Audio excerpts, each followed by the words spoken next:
Hello everyone, and welcome back to Scary Interesting. Fate is defined as the development of events beyond a person's control.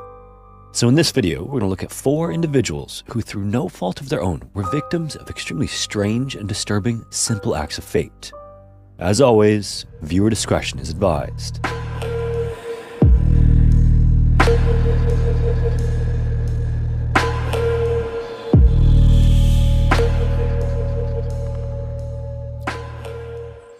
The 9th century in the North Atlantic was an age of warbands and sea kings where power wasn't earned, it was taken.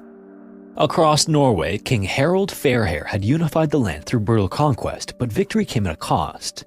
His heavy taxation and consolidation of power drove many lesser lords into exile, sailing westwards across the sea in search of freedom and new land.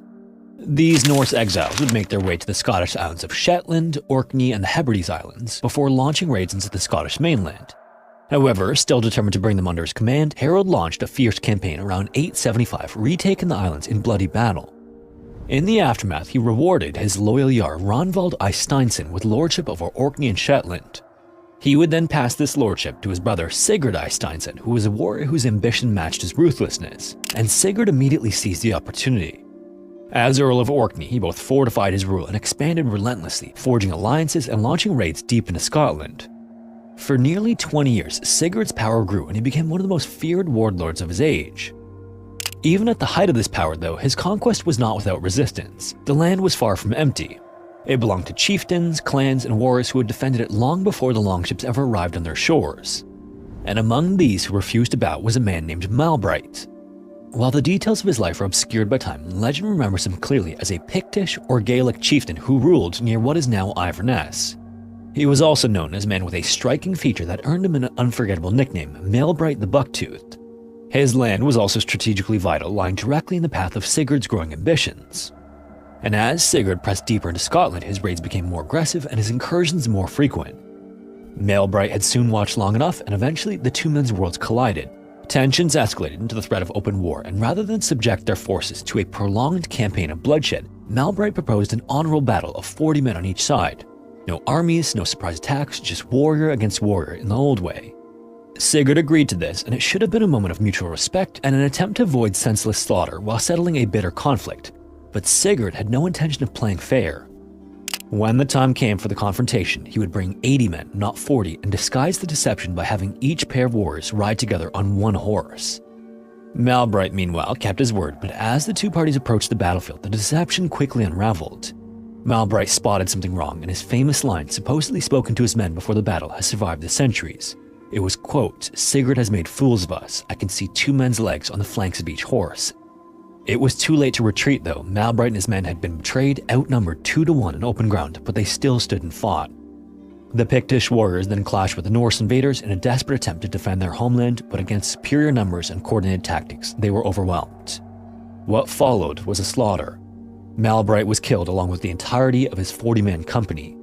Sigurd stood victorious, his enemies cut down, their leader beheaded, and with Malbright gone and his men wiped out, Sigurd had removed the final obstacle to his dominance over the north. In the aftermath, the Norse warriors also took grisly trophies from the dead, and the heads of the fallen Picts were severed and tied to the saddles. Among them was Malbright's, with his infamous tooth still jutting out from his mouth, even in death. And Sigurd, riding at the head of the pack, had Malbright's head tied to his own saddle. It swung beside him as he traveled back toward his homeland. This wasn't unusual for the time. Viking warriors often used the bodies of the fallen to send messages, and yet, during this moment, Sigurd's fate shifted. Malbright's head, jostled by the horse's movement, began to swing violently, and with each stride, the protruding tooth scraped against Sigurd's exposed leg.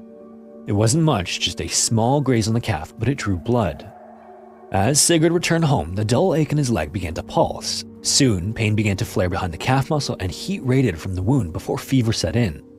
The proud Earl may not have shown it at first. Maybe he tried to walk it off or ride through it, unwilling to display weakness before his men. In the days that followed though, the man who had taken vast swaths of land by force was reduced to a sweating, shivering figure, powerless to halt the toxins moving through his blood. And all traced back to that one moment when an enemy's tooth scraped against his leg. Sigurd the Mighty, one of the most powerful Viking warlords of his age, died in bed, sweating, delirious, and helpless against the creep of infection. The wound on his leg had festered beyond saving, and blood poisoning, or what we now know as sepsis, coursed through his body. For all his experience in battle, there was no defense against it. He would die sometime around the year 892 after nearly 2 decades of rule, and his burial place, if it was ever marked, has long since vanished. As Frank Hayes got dressed on June 4th, 1923, he could barely believe the opportunity he suddenly had in front of him. Frank was only 22 years old, but he was a longtime stable boy and horse trainer, and he had always dreamed of the day he would one day suit up in his racing silks and climb atop a horse as a jockey, and that dream was finally about to come true. After he strapped his helmet underneath his chin, he placed a foot in the stirrups of a horse named Sweet Kiss before throwing his other leg over the horse and settling into the saddle. In moments, he'd be guiding the 20-to-1 long-shot horse down the track in a steeplechase race at the fabled Belmont Park in New York. A steeplechase is a distance race where horses have to leap over fences and ditches on their way to the finish line, and although Sweet Kiss was projected to cross that line well behind the other favorites in the race, Frank was no less excited about it. The horses were then loaded into the starting gate one by one, and when the final horse was in the last stall, the front doors flung open to signal the start of the race. The crowd began to cheer as the horses rounded the track and leapt over the various obstacles in the way. As they came down the stretch, though, something completely unexpected happened that brought the crowd to their feet. Among the leaders was Sweet Kiss. Then, when the horses were just a gallop or two from the finish line, Sweet Kiss and Frank separated themselves from the other participants just enough to cross it first and winning by a head. The crowd then stood and cheered in disbelief because although it certainly wasn't the first time a horse with long odds took first place at Belmont, Frank was so well known and liked around the track that for a brief moment money didn't matter to the onlookers. As the crowd cheered, Sweet Kiss continued to gallop for about 100 yards before letting up and coming to a stop. When she did, though, spectators saw Frank slump forward before sliding down the side of the horse to the ground. The crowd then suddenly hushed as Frank laid face down on the track, not moving. It was immediately clear that something was terribly wrong. Dr. John Voorhees, the track physician, then ran out to Frank and rolled him over. He hoped that Frank had just been overcome by the excitement of winning his first race, and while the doctor may have been correct, the extent of Frank's overwhelm wasn't clear until Dr. Voorhees couldn't find a pulse. The 22-year-old first-time jockey was dead. It would take some time to piece together what happened that day at Belmont Park, but Frank's cause of death was ruled a heart attack. Some would speculate that it was the excitement of his first race that caused his heart to give out, but the facts of the lead-up to the race would tell a much different story. Frank did have dreams of one day being a jockey, and many would-be jockeys earned that opportunity the same way Frank did, by working the stables and training horses. After Frank pestered his employer for quite a while to allow him to ride during a race, his employer eventually relented, but only on the condition that Frank cut some of his body weight. If you're not familiar with horse racing, it might not immediately be apparent that weight is such a crucial factor in the sport, but in fact, every pound actually matters a lot. A lighter jockey places less strain on the horse, allowing it to run faster and more efficiently. In order for Frank to be given the opportunity to ride, he'd have to get down to 130 pounds or 59 kilograms by race day. The problem was Frank weighed 142 pounds or 64 kilograms just 24 hours before the race at Belmont.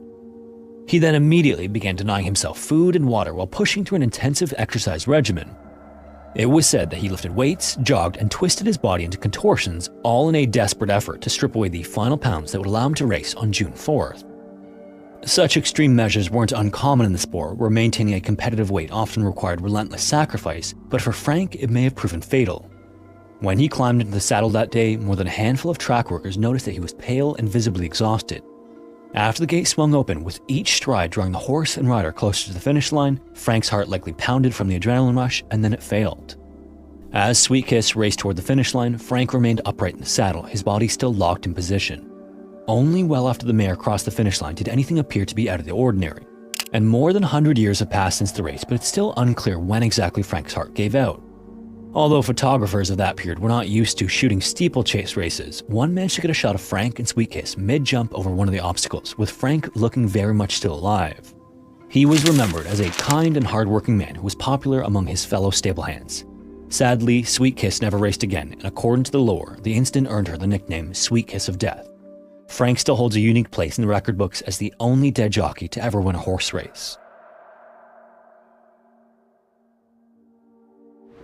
Clement Laird Vallandigham was born on July 20, 1820 in Lisbon, Ohio. He was the son of a Presbyterian minister, and from a young age, Clement had a taste for boldness, big ideas, and eventually bigger fights. Instead of attending law school, he took the traditional route of studying under his older brother, eventually gaining admission to the Ohio Bar in 1842. It didn't take long before Clement relocated to Dayton, where he built a thriving law practice. As a lawyer, he was sharp, persuasive, and most of all relentless, traits that would serve him well in courtrooms and eventually political chambers alike. Because the law alone wasn't quite enough for him, and so he set his eyes on bigger stages. He was drawn to politics, and he ran for Congress not once, not twice, but 3 times before finally clawing his way into a seat. By the time the country began to crack on the way to civil war, Clement was already a household name in Ohio and a national lightning rod. He was a fierce opponent of Lincoln and a leading voice of the Peace Democrats, and his fiery speeches against the war eventually led to his arrest. Instead of imprisoning him, though, Lincoln banished him to the Confederacy, which in an ironic twist of fate didn't want him either. So with his political career thoroughly flamed out, he returned to the place where he started, which was the courtroom, defending clients and winning cases, but also still stirring up controversy. On Christmas Eve 1869, the American Saloon in Hamilton, Ohio was buzzing. Upstairs in a private gambling room, a man named Thomas Myers was in the middle of a game when 5 men burst into the room, including another man named Thomas McGeehan. McGeehan was known to carry a chip on his shoulder and a serious grudge against Myers. What happened next is murky, as some said McGeehan came in ready to fight, while others said that Myers made the first move, but regardless, by the end of the scuffle, Myers was dead, gun in hand, slumped on the floor with a bullet in his body and 2 more rounds fired off in a panic. In the aftermath, as is often the case, the town didn't need much convincing. In the court of public opinion, McGeehan was guilty before the body was even cold. It didn't help that one of the intruders claimed that McGeehan had fired through the pocket of his overcoat and later showed him the bullet hole in the fabric, but Clement wasn't buying this story. By the time the case came to trial in June of 1871, Clement had pored over the testimonies and zeroed in on something everyone else had missed or ignored, which is the bullet hole, or rather the lack of one. His client's coat didn't have the hole that one of the intruders claimed it did. If McGeehan had fired through it, there should have been a clear mark, but there wasn't. This led Clement to an interesting theory. What if Myers had accidentally done it to himself? In the chaos of the fight while fumbling for his gun, what if he had accidentally discharged the weapon into his own body? Witnesses said that Myers had been pulling the pistol from his pocket when the first shot rang out, so could that have been the fatal mistake? Clement thought so, and in true fashion, words alone wouldn't cut it. He wanted to show the jury, not just tell them. By Friday, June 16, 1871, the murder trial was winding down. The prosecution had rested its case, and Clement was preparing for his final argument. Earlier that day, Clement and members of the defense team slipped away to the outskirts of Lebanon, Ohio, and armed with a .32 caliber Smith & Wesson revolver, the same model believed to have killed Myers, they fired into pieces of cloth at varying distances, studying the gunpowder marks. The goal was to demonstrate how much residue a shot left when fired up close to bolster Clement's theory. Afterward, as the group returned to the Golden Lamb Hotel, Clement was ready. The evidence as he saw it supported his belief. He brought the pistol, still loaded with 3 rounds, back to his room and laid it beside another identical weapon, which was unloaded and meant for court demonstration purposes. Then later that night, while conferring with members of the defense team once again, Clement decided to run through one last rehearsal. His plan was to recreate the exact movement he believed Myers had made in the final seconds of his life. So Clement picked up what he thought was the unloaded revolver and slipped it into his right trouser pocket. Then, as if slipping into character in front of the jury, Clement announced that this was the way Myers had his pistol in his pocket. He then drew the pistol upwards, slow and deliberate, keeping the muzzle close to his body, just as Myers would have. Then, with dramatic emphasis, he pulled the trigger, and to everyone's surprise, there was a flash and a muffled pop. Clement then staggered back, clutching his abdomen. The bullet had torn through his stomach, lodging somewhere near his bladder. He had mistakenly grabbed the wrong gun. 2 doctors staying at the hotel did what they could to keep Clement stable, and he remained calm and even lucid. In the beginning, he spoke clearly and believed he'd survive. His only son Charles arrived with another doctor soon and got a chance to speak with his father, who remained upbeat. By dawn, however, that optimism began to slip away, and at 9:42 a.m., Clement passed away in the very room he'd sealed his own fate. His demonstration was so successful that it cost him his own life, but it also brought his client's freedom. McGeehan would go on to be acquitted in the death of Myers. 73-year-old Arturo had always been a man of calm strength. He was a Baptist minister living on Hawaii's Big Island, and he was known for his gentle demeanor and a life that revolved around faith, family, and community. He spoke mostly Spanish and lived a modest existence, but his presence was the kind that filled a room, and that's part of the reason why his congregation adored him so much. But unfortunately, by the year 2000, that presence was starting to fade a bit. Arturo had been suffering from worsening lower back pain, and it wasn't just a matter of discomfort. Over the course of 6 months, his condition had sharply deteriorated. What began as stiffness and fatigue grew into something much more serious, a condition known as progressive paraparesis, or partial paralysis of the lower limbs. His ability to walk was then slipping away. Bladder control also became erratic as he lived with co-occurring conditions known as spinal stenosis and degenerative spondylolisthesis. And these conditions were eventually robbing him of his independence piece by piece. So desperate for relief, Arturo was referred to a neurosurgeon at Hilo Medical Center. The surgeon then reviewed the case and concluded that Arturo would likely benefit from a lumbar laminectomy and spinal fusion. This is a procedure meant to decompress the spine and stabilize it using metal rods and screws. And it wasn't an unusual recommendation, and for someone in Arturo's state, it sounded like a lifeline. So happily, Arturo signed the paperwork and put his faith in the system, believing he was just one procedure away from re-getting a life that had slowly been stolen from him. On the morning of January 29, 2001, Arturo was admitted to Hilo Medical Center. He was then prepped, sedated, and wheeled into surgery, hoping that in just a few hours, his back would be stabilized and his suffering would be eased. He was in the hands of a board-certified neurosurgeon after all. What could go wrong? For the first 2 hours, everything went according to plan. The surgeon performed the lumbar laminectomy without incident, carefully removing pressure from Arturo's spinal cord. The 2 initial pedicle screws were then placed precisely where they needed to go, and by all accounts it was shaping up to be a textbook spinal fusion. However, when the surgeon asked for the titanium rod that would connect the screws and stabilize Arturo's spine, she froze. It was missing, and it was soon realized that it hadn't just been misplaced, it was gone. Somehow, the surgical kit was incomplete, and if the surgeon wanted to finish the job right away, he'd have to wait. Replacement rods just didn't exist in storeroom shelves, and the closest available set was on another island, meaning it would be a few hours before they arrived. By then, Arturo would have been under anesthesia for nearly 5 hours, which was longer than the surgeon was comfortable with. And so, staring down at an unconscious patient with an open surgical wound, he made a choice. There on the surgical tray, he spotted a stainless steel screwdriver. It was part of the instrument set that was just for tool work, but to the surgeon it looked close enough to the titanium rod he was supposed to implant into Arturo. The shaft was the same diameter as what was needed to complete the surgery, and he was running out of time, so the surgeon reached for a hacksaw. Right there in the operating room, with his patient under sedation and his team stunned, he sawed off a 3-centimeter section of that screwdriver shaft and then implanted it into Arturo's spine. According to the surgeon, he announced this plan to the surgical team and assured everyone that it was in his patient's best interest. He claimed he also explained the situation to Arturo's family later that night too, framing it as a necessary improvisation. Other reports, however, tell a different story, one in which no one outside that operating room had any idea what he had just done. And so the end result was that there were no titanium rods and no FDA-approved medical implants, just a chunk of metal not designed to be inside the human body. The screwdriver was an unapproved, untested substitute with unknown consequences, and stainless steel versus titanium isn't just a question of durability. It's also a question of biocompatibility, safety, and longevity, and the surgeon had gambled on all of it. In his own words though, keeping Arturo under anesthesia with an unstable spine for 2 more hours was the greater risk, but in the end, the risk he chose would prove to be far worse.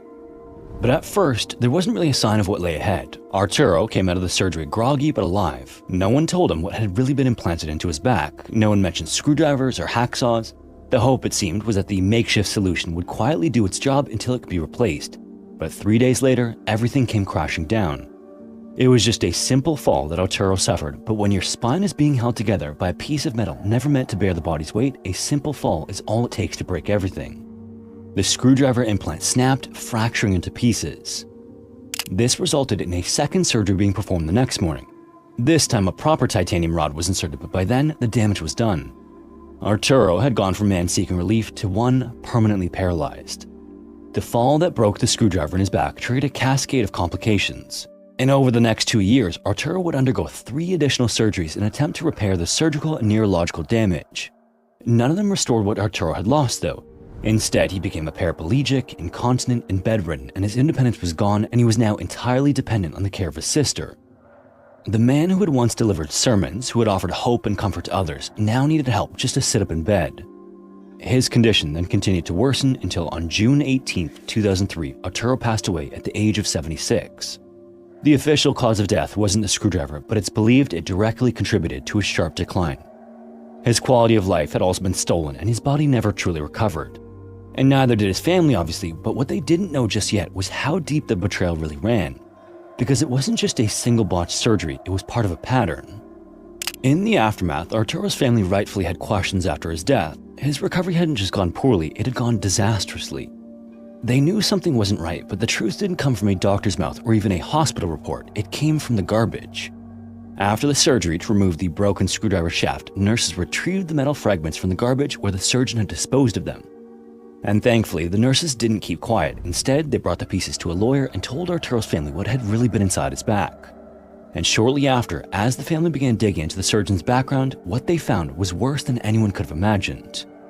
Before Arturo was ever wheeled into that operating room, the surgeon had already left a trail of destroyed lives across multiple states.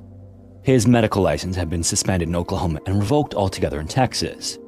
There were also at least 7 malpractice suits filed against him prior to Arturo's surgery. One of them involved a woman in Oklahoma who had gone in for a routine operation on a ruptured disc. The surgeon allegedly operated on her while under the influence of narcotics, and the result was her leaving the hospital in adult diapers and only being able to walk with a walker. A court would eventually award her $1.3 million for her pain and suffering. It was also discovered, according to medical board documents, that the surgeon had allegedly developed a narcotics addiction from self-medicating chronic lower back pain. He had even admitted to writing fake prescriptions to feed that addiction. And this was all on record. It was documented in board files, and somehow none of that had stopped him from practicing surgery at Hilo Medical Center in Hawaii. The hospital had granted him privileges, and the state had given him a license. He had somehow been fully authorized to take a hacksaw to a screwdriver and shove it into someone's spine. When the full truth came to light, the outrage wasn't just about what the surgeon had done, it was about how it had been allowed to happen. How does a man with a revoked medical license in one state, a suspension in another, and a trail of malpractice suits still find himself in an operating room? Apparently, despite everything on record, the surgeon was licensed to practice medicine in the state of Hawaii. When Arturo's family finally sued Hilo Medical Center for credentialing a known danger, the hospital stood firm. Legally, they claimed their hands were clean, but thankfully, a circuit court jury didn't see it that way. The jury decided that not only was the surgeon negligent, but so was the hospital that let him through the door in the first place.